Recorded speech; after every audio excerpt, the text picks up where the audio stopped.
All right, we're back, and in this segment, we're continuing our trek through history, the history of Protestantism, with James A. Wiley. Last time, we left off in Book 4th, Christendom at the Opening of the 16th Century, one of the shortest books of these, and we're in Chapter 2. I'm going to back up a couple paragraphs for context, because we were talking about the Golden Bull. Yeah. The Golden Bull, of course, a bull is what is a declaration by the Pope, whether in writing, usually in writing, but this is the Golden Bull.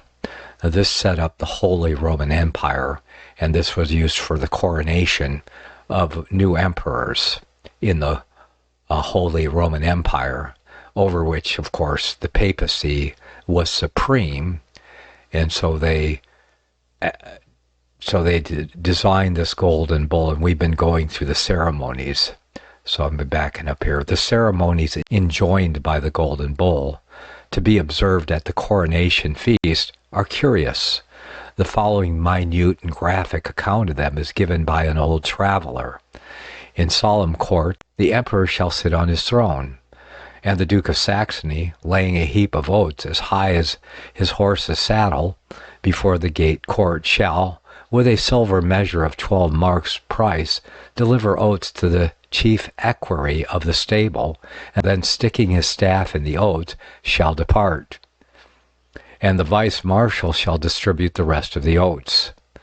The 3 archbishops shall say grace at the emperor's table, and he of them who is chancellor of the place shall lay reverently the seals before the emperor, which the emperor shall restore to him, and the staff of the chancellor shall be worth 12 marks of silver.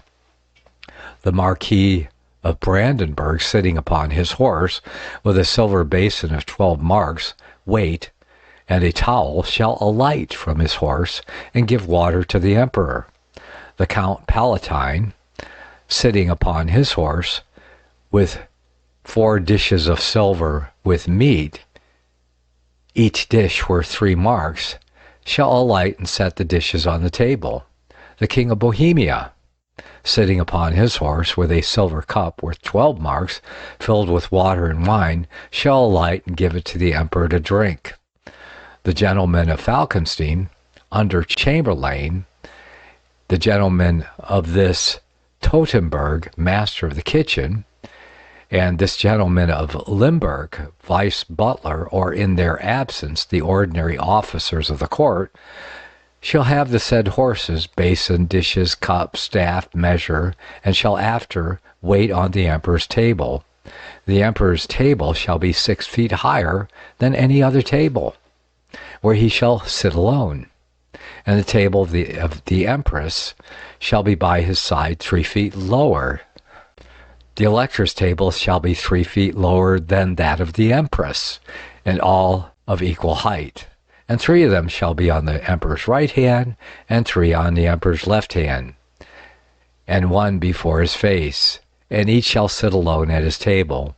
When one elector has done his office, he shall go and stand at his own table, and so in order the rest, until all have performed their offices, and then shall all 7 sit down at one time. The emperor shall be chosen at Frankfurt, crowned at Augsburg, and shall hold his first court at Nuremberg, except there be some lawful impediment. The electors are presumed to be Germans, and their sons at the age of 7 shall be taught the grammar, and the Italian and Slavonian tongues, so as at 14 years of age they may be skillful therein, and be worthy assessors to the emperor. The electors are by birth the privy councillors of the emperor. They ought, in the phraseology of Charles IV, to enlighten the Holy Empire as 7 shining lights in the unity of the sevenfold Spirit, and, according to the same monarch, are the most honorable members of the imperial body. The rights which the emperors would exercise on his own authority, those he could exert with the consent of the electors, and those which belonged to him only, with the concurrence of all the princes and states of the empire, have been variously described. Generally, it may be said that the emperor could not enact new laws, nor impose new taxes, nor levy bodies of men, nor make wars, nor erect fortifications, nor form treaties of peace or alliances, except with the concurrent voice of the electors, princes, and states. He had no special revenue to support the imperial dignity, and no power to enforce the imperial commands. The princes were careful not to make the emperors too powerful, lest he should abridge the independent sovereignty which each exercised within his own dominions. And the free cities were equally jealous lest the imperial power should encroach upon their charters and privileges. The authority of the emperors was almost entirely nominal. We speak of the times preceding the Peace of Westphalia. By that settlement, the constitution of the empire was more accurately defined. Its first days were its most vigorous. It began to decline when no longer upheld by the power and guided by the genius of Charlemagne. The once brilliant line of Pepin had now ceased to produce warriors and legislators. By a sudden breakdown, it had degenerated into a race of simpletons and imbeciles. By and by, the empire passed from the Frank kings to the Saxon monarchs. Under the latter, it recovered a little strength, but soon Gregory VII came with his grand project of making the Tiara supreme not only over all crowns, but above the imperial diadem itself. Gregory succeeded in the end of the day, but the issue of the long and bloody war which he commenced was that the empire had to bow to the mitre, and the emperor to take an oath of vassalage to the pontiff. The empire had only two elements of cohesion: Roman Catholicism within, and the terror of the Turk without. Its constituent princes were rivals rather than members of one confederacy. Animosities and dissensions were continually springing up among them. They invaded each other's territories, regardless of the displeasure of the emperor. By these wars, trade was impeded, knowledge repressed, and outrage and rapine flourished to a degree that threatened society itself with destruction. The authors of these calamities at last felt the necessity of devising some other way of adjusting their quarrels than by the sword. The imperial council, the Aulic Diet, the Diet of the Empire, were the successive methods that had recourse for obviating these frequent and cruel resorts to force, which were giving to the provinces of the empire the appearance of a devastated and uninhabited region. In A.D. 1519, the death of Maximilian, the imperial crown became vacant. Two illustrious and powerful princes came forward to contest the brilliant prize: Francis I of France and Charles of Austria. The grandson of Maximilian, the King of Spain, Henry VIII of England, the third great monarch of the age, also entered the lists. But finding at an early stage of the contest that his chance of success was small, he withdrew. Francis I was a gallant prince, a chivalrous soldier, a friend of the new learning, and so frank and affable in his manners that he won the affection of all who approached him. But the Germans were averse to accept as the head of their empire the king of a nation whose genius, language, and manners were so widely different from their own. Their choice fell on Charles, who, though he lacked the brilliant personal qualities of his rival, drew his lineage from their own race, had his cradle in one of their own towns, Ghent, and was the heir of 28 kingdoms. There was danger as well as safety in the vast power of the man whom the Germans had elected to wear a crown which had in it so much grandeur and so little solid authority. The Emperor of the East, Selim I, was perpetually hovering upon their frontier. They needed a strong arm to repel the invader, and thought they had found it in that of the master of so many kingdoms. But the hand that shielded them from Moslem tyranny might, who could tell, crush their own liberties. It behooved them to take precautions against this possible catastrophe. They framed a capitulation or claim of rights, enumerating and guaranteeing the privileges and immunities of the Germanic body, and the ambassadors of Charles signed it in the name of their master, and he himself confirmed it by oath at his coronation. In this instrument, the princes of Germany unconsciously provided for the defense of higher rights than of their own royalties and immunities. They had erected an asylum to which Protestantism might retreat, when the day should come that the emperor would raise his mailed hand to crush it. Charles V was more powerful than any emperor had been for many an age preceding. To the imperial dignity, a shadow in the cause of many of his predecessors was added in the substantial power of Spain. A singular concurrence of events had made Spain a mightier kingdom by far than any that had existed in Europe since the days of the Caesars. Of this magnificent monarchy, the whole resources were in the hands of the man who was at once the wearer of the imperial dignity and the enemy of the Reformation. This makes it imperative that we should bestow a glance on the extent and greatness of the Spanish kingdom when estimating the overwhelming force now arrayed against Protestantism. As the Reformation drew nigh, Spain suddenly changed its form, and from being a congeries of diminutive kingdoms, it became one powerful empire. The various principalities, which up until this time dotted the surface of the peninsula, were now merged into the two kingdoms of Aragon and Castile. There remained but one other step to make Spain one monarchy, and that step was taken in A.D. 1469 by the marriage of Ferdinand of Aragon and Isabella of Castile.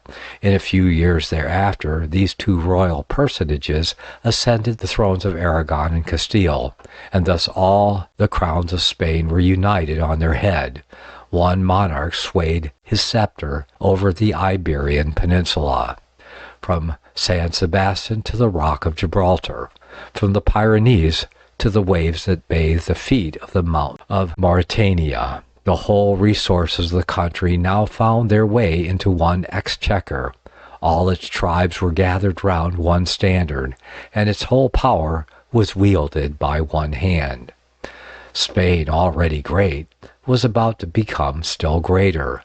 Columbus was fitting out the little craft in which he was to explore the Atlantic, and add, by his skill and adventurous courage, to the crown of Spain the most brilliant appendage which subject ever gave to monarch. Since the days of old Rome, there had arisen no stupendous political structure as that which was about to show itself to the world in the Spanish monarchy. Spain itself was but a unit in the assemblage of kingdoms that made up this vast empire.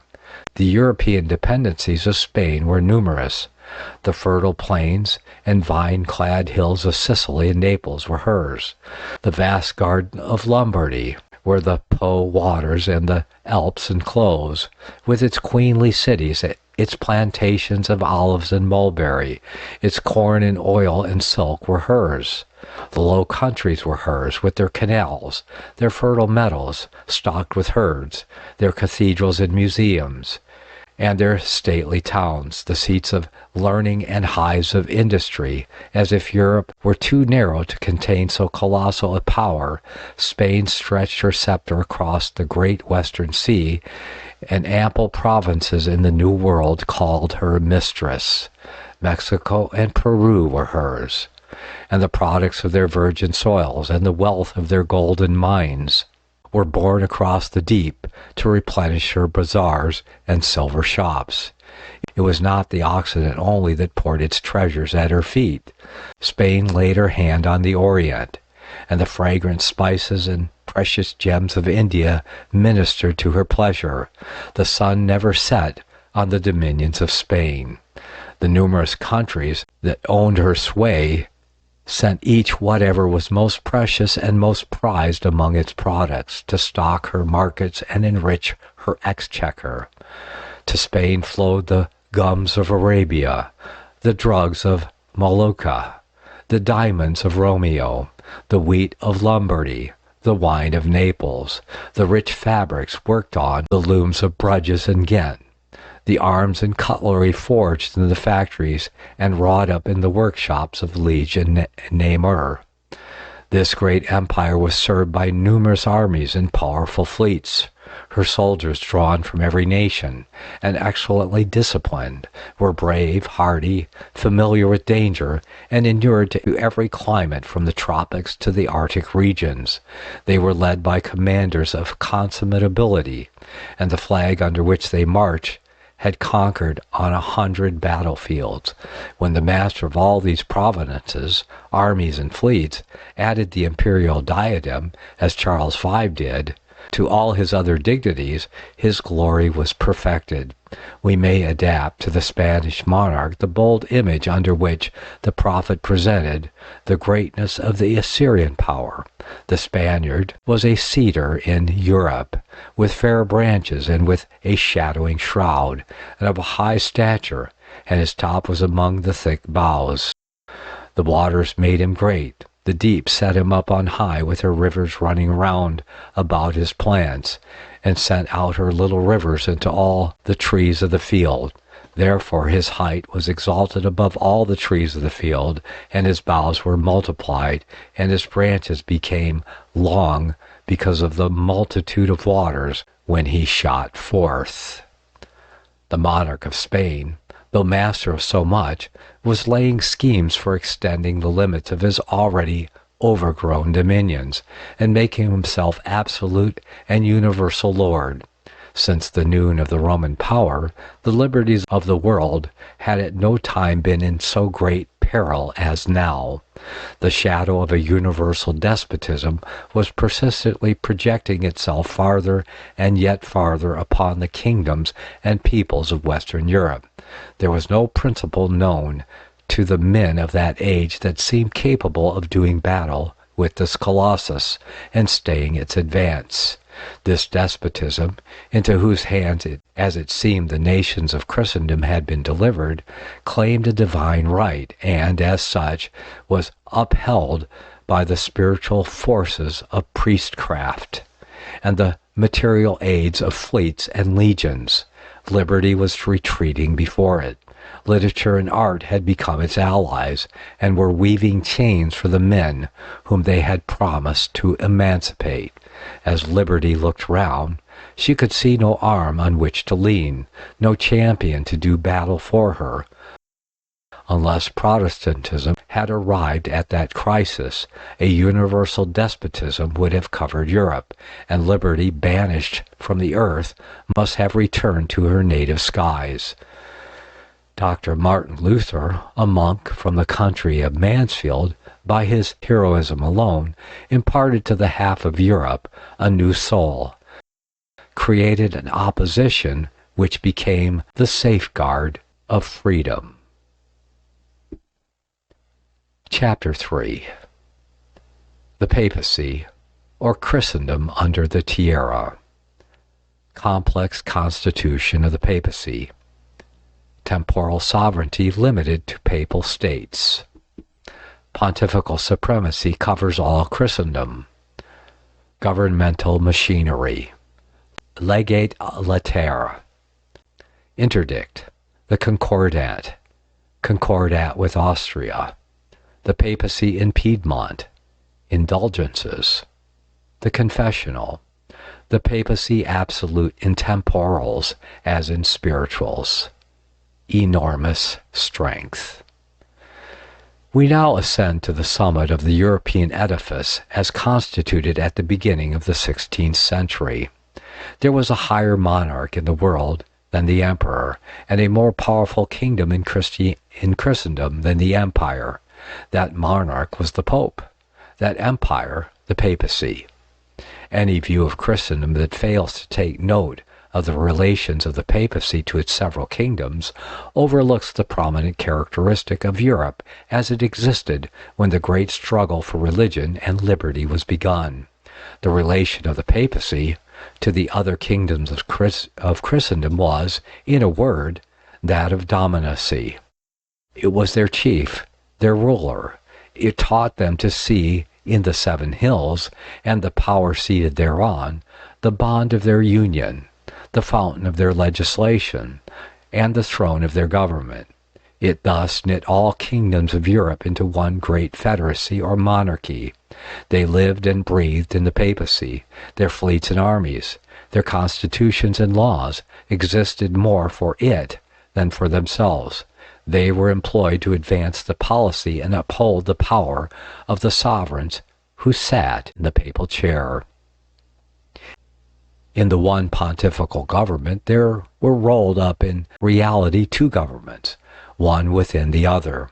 The smaller of these covered the area of the papal states, while the larger, spurning these narrow limits, embraced the whole of Christendom, making of its thrones and nations but one monarchy, one theocratic kingdom, over which was stretched the scepter of an absolute jurisdiction. In order to see how this came to pass, we must briefly enumerate the various expedients by which the papacy contrived to exercise jurisdiction outside its own special territory, and by which it became the temporal, not less than the spiritual head of Christendom, the real ruler of the kingdoms of medieval Europe. How a monarchy, professed spiritual, should exercise temporal dominion, and especially how it should make its temporal dominion coextensive with Christendom, is not apparent at first sight. Nevertheless, history attests the fact that it did so make it. One main expedient by which the papacy wielded temporal power and compassed political ends in other kingdoms was the office of legate à latere. The term signifies an ambassador from the Pope's side. The legate à latere was, in fact, the alter ego of the Pope, whose person he represented, and with whose power he was clothed.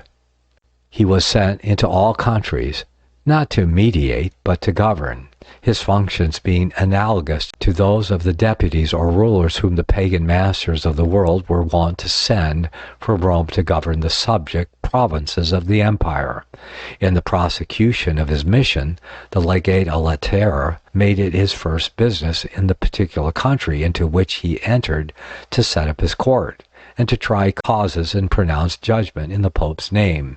Neither the authority of the sovereign nor the law of the land was acknowledged in the court of the legate. All causes were determined by the canon law of Rome. A vast multitude of cases, and these by no means spiritual, did the legate contrive to being under his jurisdiction. He claimed to decide all questions of divorce. These decisions involved, of course, civil issues, such as the succession to landed estates, the ownership of other forms of wealth, and in some instances, the right to the throne. All questions touching the lands and estates of the convents, monasteries, and abbeys were determined by the legate. This gave him the direct control of 1/2 of the landed property of most of the kingdoms of Europe. He could impose taxes, and did levy a penny upon every house in France and England. He had power, moreover, to impose extraordinary levies for the special objects of the Church upon both clergy and laity. He made himself the arbiter of peace and war. He meddled in all the affairs of princes, conducted perpetual intrigues, fomented endless quarrels, and sustained himself umpire in all controversies. If anyone felt himself aggrieved by the judgment of the legate, he could have no redress from the courts of the country, nor even from the sovereign. He must go in person to Rome. Thus the Pope, through his legate à latere, managed to make himself the grand justiciary of the kingdom. The vast jurisdiction of the legate à latere was supported and enforced by the interdict. The interdict was to the legate instead of an army. The blow it dealt was more rapid, and the subjugation it effected on those on whom it fell was more complete than any that could have been achieved by any number of armed men. When a monarch proved obdurate, the legate unsheathed this sword against him.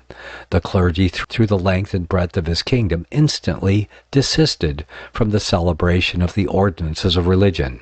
All the subjects were made partners with the sovereign in this ghostly but dreadful infliction. In an age when there was no salvation but through the priesthood, and no grace but through the channel of the sacraments, the terrors of interdict were irresistible. All the signs of malediction everywhere visible throughout the land on which this terrible chastisement had been laid struck the imagination with all the greater force that they were viewed as the symbols of a doom which did not terminate on earth, but which extended into the other world. The interdict in those ages never failed to gain its end, for the people, punished for the fault, real or supposed, of their sovereign, broke out into murmurs, sometimes into rebellion, and the unhappy prince found in the long run that he must either face insurrection or make his peace with the church. It was thus the shadow of power only which was left the king. The substance of sovereignty filched from him was carried to Rome and vested in the chair of the Pope.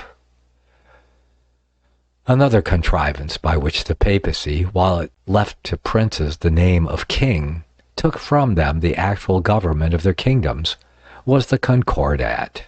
These agreements or treaties between the Pope and the kings of Christendom varied in their minor details, but the leading provisions were alike in all of them, their keynote being the supremacy of Rome and the subordination of the state with which that haughty power had deigned to enter into compact. The Concordat bound the government with which it was made to enact no law, profess no religion, open no school, and permit no branch of knowledge to be taught within its dominion until the Pope had first given his consent.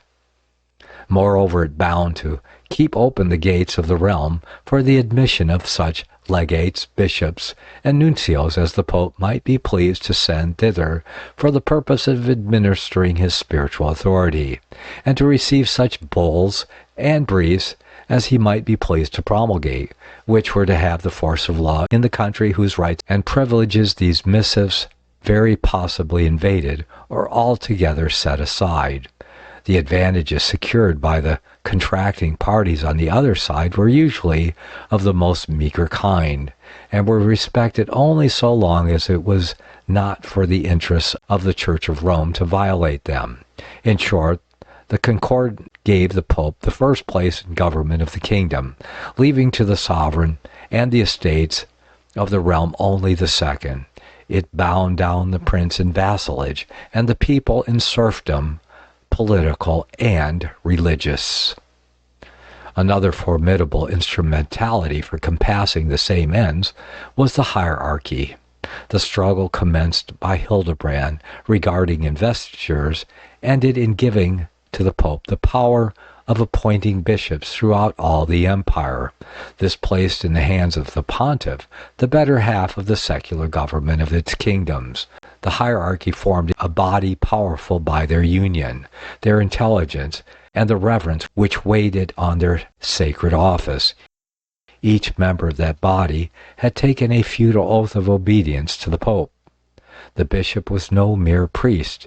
He was a ruler as well, being possessed of jurisdiction, that is, the power of law, the law he administered being the canon law of Rome.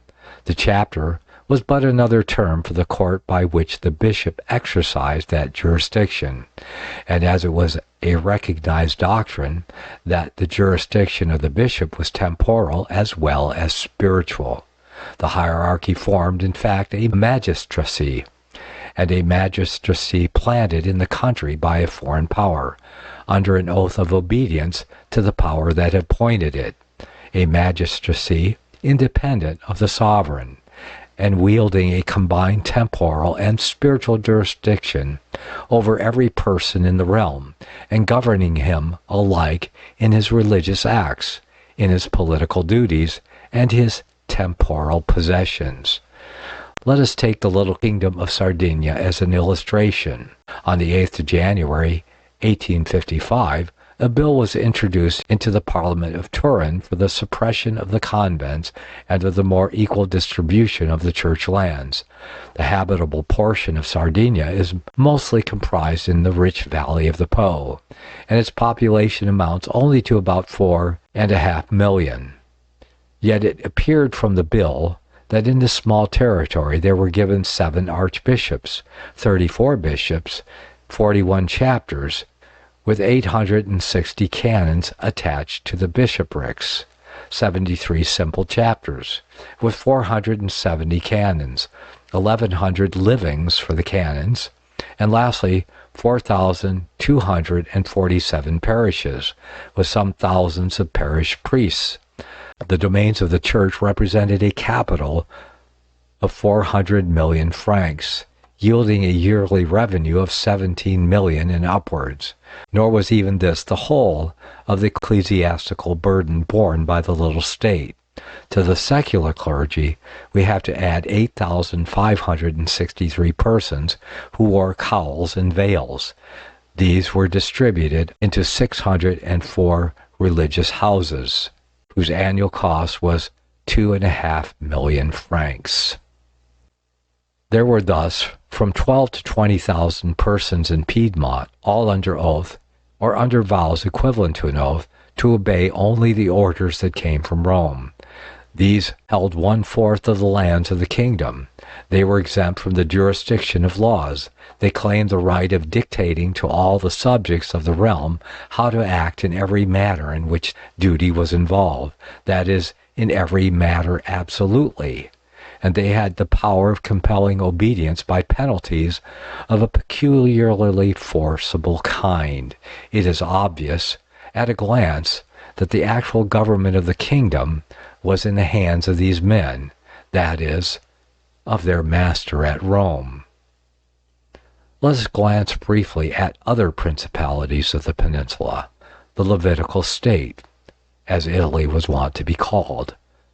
We leave out the view the secular clergy with their gorgeous cathedrals, so rich in silver and gold, as well as in statuary and paintings, nor do we include their ample church lands and their numerous dues drawn from the people. We confine ourselves to the ranks of the cloister.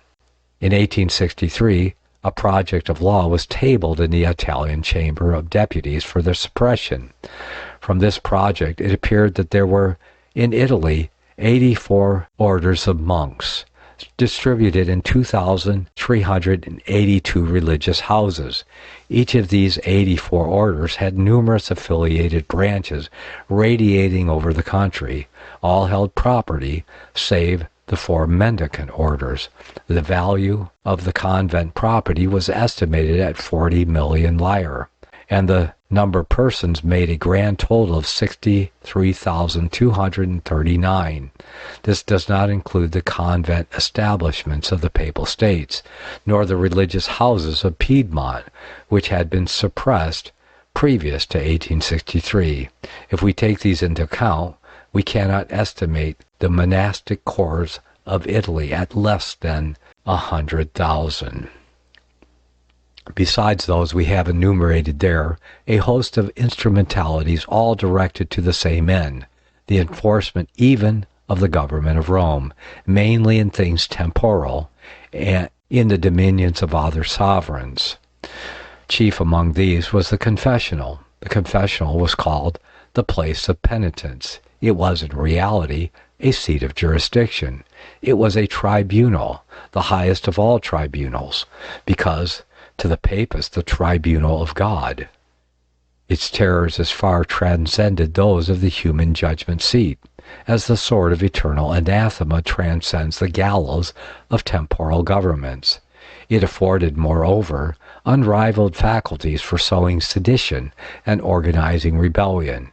Here the priest sat unseen, digging hour by hour and day after day the mine beneath the prince he had marked out for ruin, while the latter never once suspected that his overthrow was being prepared until he was hurled from his seat.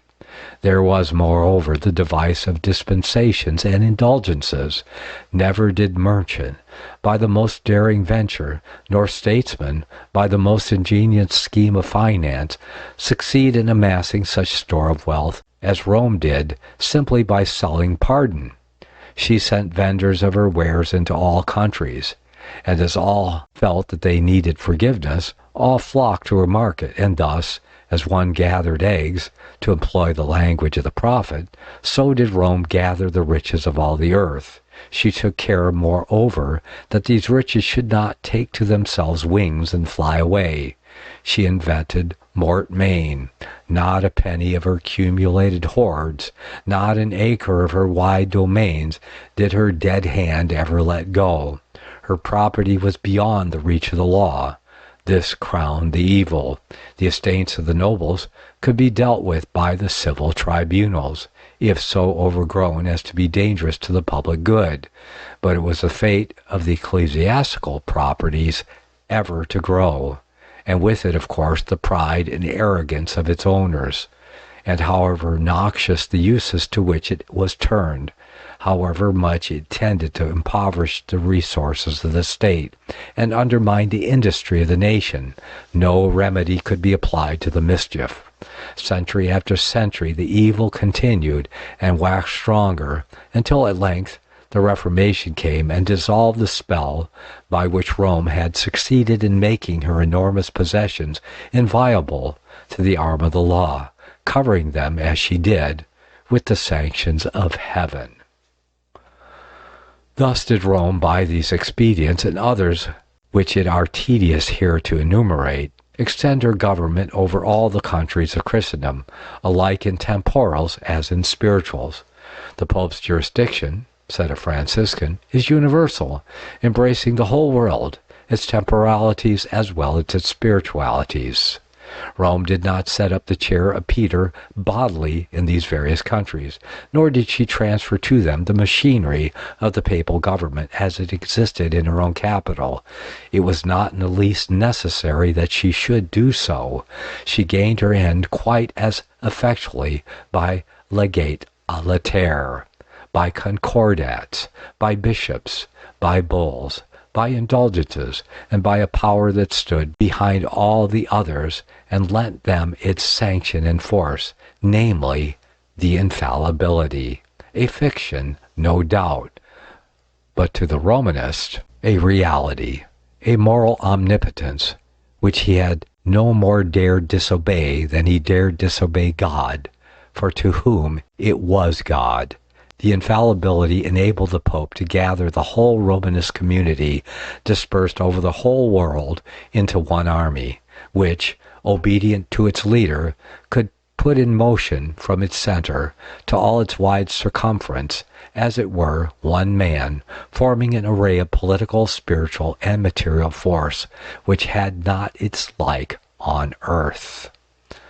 Nor when he entered the domains of another sovereign did the pontiff put down the throne and rule himself in person. Neither was this in the least necessary. He left the throne standing, together with the whole machinery of the government, tribunals, institutions, the army, all as aforetime, but he deprived them of all force and converted them all into the instrumentalities and channels of papal rule. They were made outlying portions of the pontifical monarchy. Thus did Rome knit into one great federation the diverse nationalities and kingdoms of Western Europe, one and the same character, namely, the theocratic. Did she communicate to all of them. She made all obedient to one will, and subservient to one grand scheme of policy.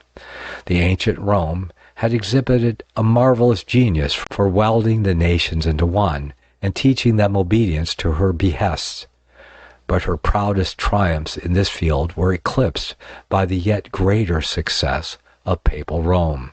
The latter found a more powerful principle of cohesion wherewith to cement the nations than any known to the former, and she had, moreover, the art to imbue them with a spirit of profounder submission than was ever yielded to her pagan predecessor, and, as a consequence, while the empire of the Caesars preserved its unity unbroken and its strength unimpaired for only a brief space, that of the popes has continued to flourish in power and great glory for nearly 1,000 years.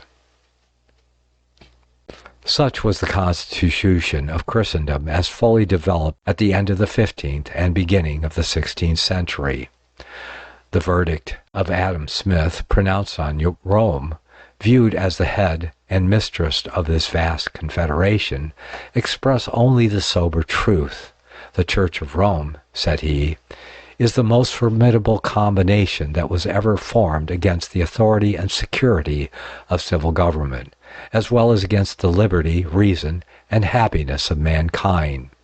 It is no mere scheme of ecclesiastical government that is before us, having for its aim only to guide the conscience of men in those matters that appertain to God and the salvation of their souls. It is a so-called superhuman jurisdiction, a divine vicegerency, set up to govern men in their understandings and consciences, in their goods, their liberties, and their lives. Against such power mere earthly force would have naught availed. Reason and argument would have fought against it in vain. Philosophy and literature, raillery and skepticism would have shot their bolts to no purpose. A divine assailant only could overthrow it. That assailant was Protestantism. Book 5th of the History of Protestantism by James A. Wiley. History of Protestantism in Germany to the Leipzig Disputation, 1519. Chapter 1. Luther's birth, childhood, and school days. Geological eras. Providential eras. Preparations for a new age. Luther's parents. Birth of Martin. Mansfield. Sent to school at Magdeburg. School discipline. Removes to Eisenach. Sings for bread. Madame Cotta. Poverty and austerity of his youth. Final ends. The geologist posits to us the many revolutions, each occupying its cycle of ages, through which the earth passed before its preparation for man was completed, ages during which the earth was shrouded in the thickest night and frozen with intense cold, and there were ages more in which a blazing sun shed its light and heat upon it, periods past in which the ocean slept in stagnant calm, and periods succeeded in which tempests convulsed in the deep and thunder shook the heavens, and in the midst of the elemental war, the dry land, upheaved by volcanic fires, might have been seen emerging above the ocean. But alike in the tempest and in the calm, nature worked with ceaseless energy, and the world steadily advanced toward its state of order. And then, beneath the tranquil skies, and upon an earth covered with a carpet of verdure, man, the tenant of the sovereign of the world, stood up. And I guess that was on the 6th day. I think our author here waxed a little too eloquent in that paragraph, for my liking anyway. But let's continue here. So was it when the world was being prepared to become the abode of pure churches and free nations. From the fall of the Western Empire into the 11th century, there intervened a period of unexampled torpor and darkness. The human mind seemed to have sunk into senility. Society seemed to have lost the vital principle of progress. Men looked back to former ages with a feeling of despair. They recalled the varied and brilliant achievements of the early time. They sighed to think that the world's better days were past, that old age had come upon the race, and that the end of all things was at hand. Indeed, a belief was generally entertained that the year 1000 would usher in the day of judgment. It was a mistake.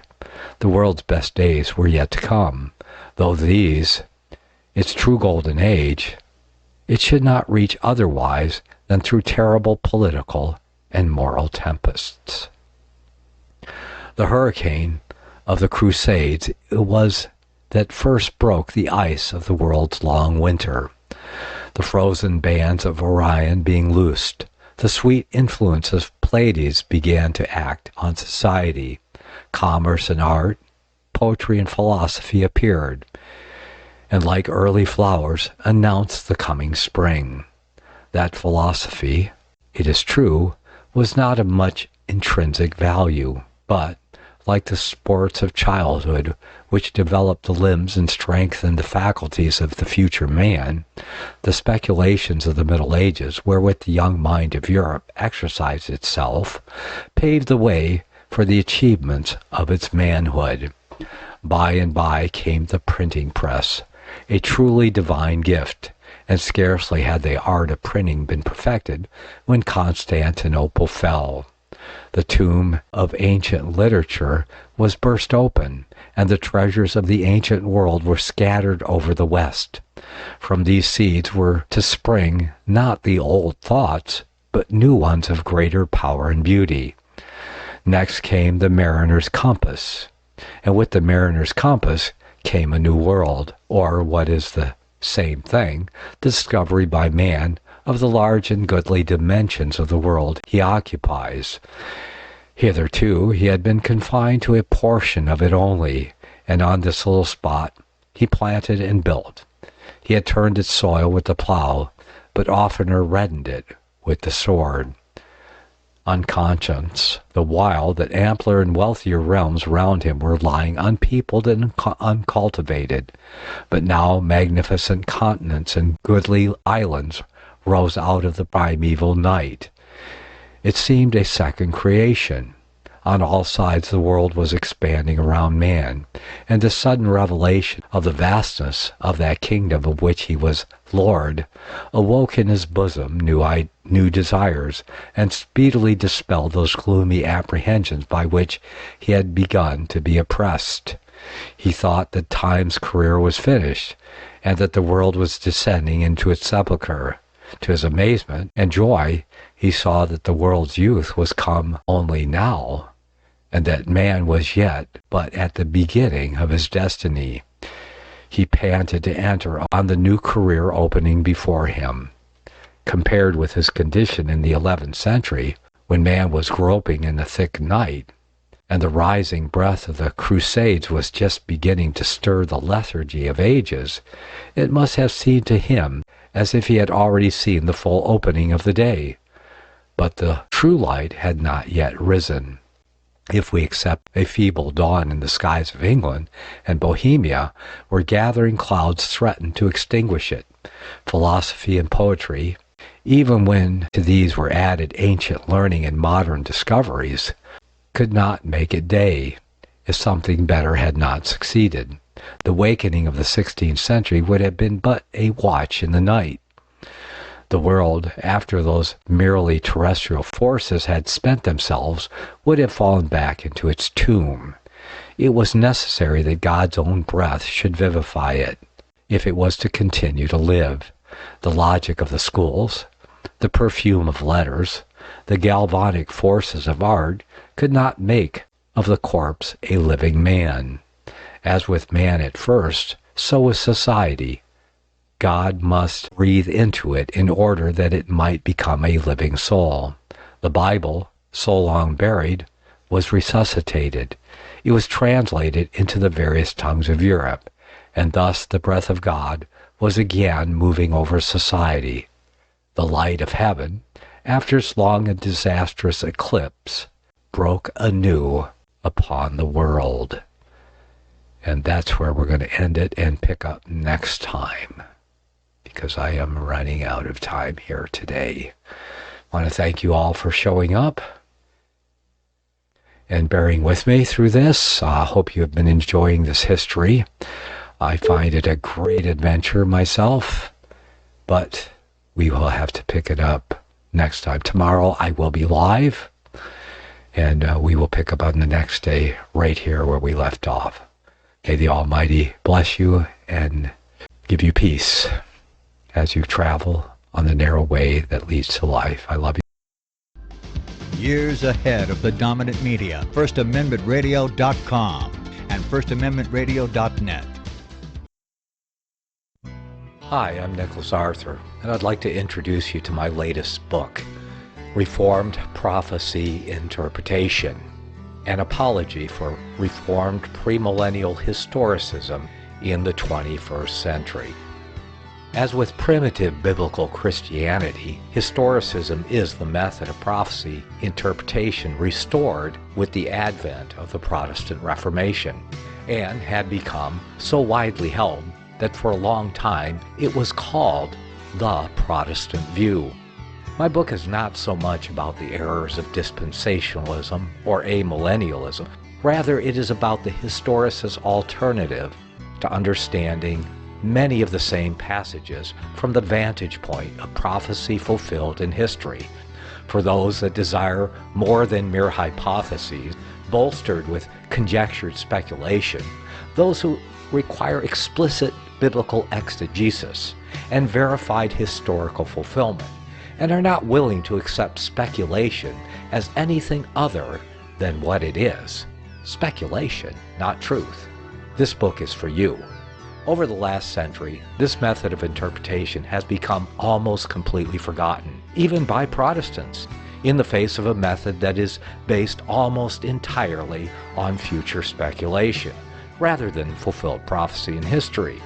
In my book, I examine the reasons for this and investigate some of the prophecy which has been fulfilled in the interim, as well as present an apology for Reformed premillennial historicism to the 21st century. If you're interested in a copy of my book, you can go to my website, crosstheborder.org, and get more information there, or you may also find it at Amazon. Be informed, edified, and grow in the faith as your spirit is daily nourished in a biblical worldview, because you love the truth. FirstAmendmentRadio.net/MOPI. Faith comes by hearing, and hearing by the Word of God. Always listenable, at work or on the go. FirstAmendmentRadio.net/MOBI. No download or app necessary.